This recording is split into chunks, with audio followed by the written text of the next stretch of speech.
Welcome to Blizzard Fire. We hope this video helps fire up your solution. You begin by measuring the amount of Sanfe chocolate wax you need, typically 50 to 100 G for one session, and setting up a double boiler. Place the wax in a heat-proof bowl over gently simmering water. Stir slowly. Once the wax softens, monitor temperature with a thermometer and keep it between 45 degrees and 50 degrees to preserve texture. Make sure to wipe the bowl rim so no water drips in. This keeps the wax smooth and ready for the next step. You next test a small drop on your wrist to confirm warmth, then scoop a thin, even layer of wax with the spatula and apply in the direction of hair growth. Once applied, press a strip down firmly and rub to bond. Tension is key. Hold the skin taut with your other hand to minimize pain and lift the strip quickly against hair growth in one swift motion. After removal, soothe immediately with recommended oil.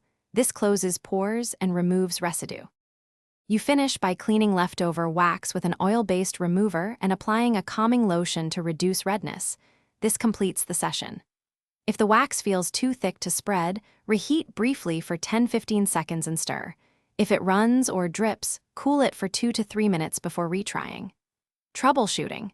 If hairs break instead of pulling, the wax was too cool or you pulled incorrectly, wait. Remelt to correct temperature and try. Thanks for watching. If you found this helpful, don't forget to like and subscribe.